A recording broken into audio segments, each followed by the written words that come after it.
আসসালামু আলাইকুম এভরিওয়ান, সবাই কেমন আছেন? আজকে আপনাদের সাথে আরেকটি মজার রেসিপি শেয়ার করব। সেটা হলো মালাই জর্দা। মালাই জর্দা খুবই সুস্বাদু একটা ডেজার্ট আইটেম, যা খেতে ছিল দুর্দান্ত। রেসিপির মূল পর্বে চলে যাচ্ছি। আমি এখানে একটা ফ্রাইং প্যানের মধ্যে দিয়ে দিচ্ছি পানি, দিয়ে দিচ্ছি একটু ফুড কালার, অরেঞ্জ ফুড কালারটা এখানে জর্দা কালারটা আসার জন্য দিয়ে দিচ্ছি। এখানে 1 চামচ মতো সয়াবিন তেল দিয়ে এখন নেড়ে চেড়ে ভালো করে পানিটা বলক আসার জন্য অপেক্ষা করব।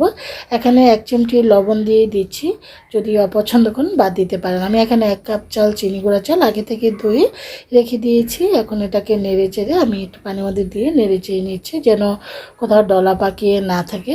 তবে চালটা কিন্তু আমরা অতিরিক্ত সিদ্ধ করব না, যেহেতু এটাকে পরবর্তীতে আবার রান্না করব।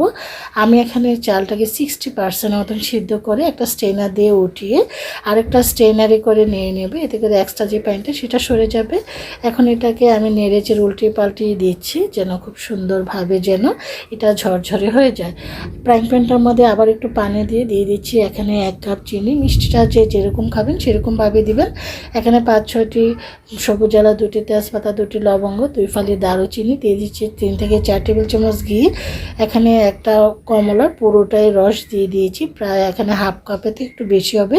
দিয়ে এখন নেড়েছি এটাকে বলক আনিয়ে তারপর এখন দিয়ে দিচ্ছি হলো সেই জর্দা তৈরি করার জন্য সেই পোলাওটা। এখন এটাকে দিয়ে এখন এটাকে ভালো করে নেড়ে চেড়ে মিক্স করে নিচ্ছি। তবে এটাকে অতিরিক্ত পানিটা দেবেন না, তাহলে দেখা গেছে একদম নরম হয়ে যাবে। এভাবে করে নেড়ে চেড়ে উল্টিয়ে পাল্টিয়ে দিচ্ছি। আর এখন আমি দিয়ে দিব হলো এখানে বাদাম। এখানে আমি 3 রকমের বাদাম নিয়েছি আর কিশমিশ। এখানে নিয়েছি হলো কাঠবাদাম, কাজু বাদাম, আর নিয়েছি হলো কিশমিশ এক মুঠো করে।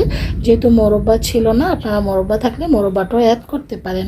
ভালো করে প্রত্যেকটা জিনিস আবারও পেঁচুলাটা দিয়ে আমি এখানে জর্দাটার সাথে বাদামগুলো মিক্স করে তারপরে এভাবে করে চুলাটা অফ করে চারদিকটা গুছিয়ে আমি দমে রেখে দেব। তো দেখছি এটা সিদ্ধ হয়েছে কি না। তার উপরে আমি এটা দমে রেখে দিলে খুব সুন্দর হয়ে যাবে। এদিক দিয়ে আমি মালাইটা তৈরি করে নিয়েছি ফ্রাইং প্যানের মধ্যে। এখানে 2 কাপ ঘন দুধ দিয়ে দিচ্ছি আবার হাফ কাপের মতো চিনি আর 2 টেবিল চামচ কর্নফ্লাওয়ার। হাফ কাপের থেকে বেশি হবে এখানে গুঁড়া দুধ দিয়েছি, এতে করে মালাইয়ের টেস্টটা দ্বিগুণ হয়। দুধটা জাল দিয়ে ঘন করে নিলে আরও বেশি হয়, না হয় আপনারা পাউডার দুধের পরিমাণ বাড়িয়ে দেবেন। তো এখন হুইল দিয়ে এটাকে নেড়ে চেড়ে ভালো করে নিচে যেন কোথাও দলা পাকে না থাকে। আস্তে আস্তে করে এটা কিন্তু বলক চলে এসেছে আর ঘন হয়ে আসছে, দেখতেই পাচ্ছেন। এটা ঠান্ডা হয়ে যাবে যখন, তখন এটা কিন্তু আর একটু ঘন হয়ে যাবে। তো এদিক দিয়ে আমার জর্দাটা হয়ে যাওয়ার পর একটা সার্ভিং বাটিতে সার্ভ করে নিয়েছি জর্দাটাকে। তার উপরে এখন মালাইটা দিয়ে দিচ্ছি।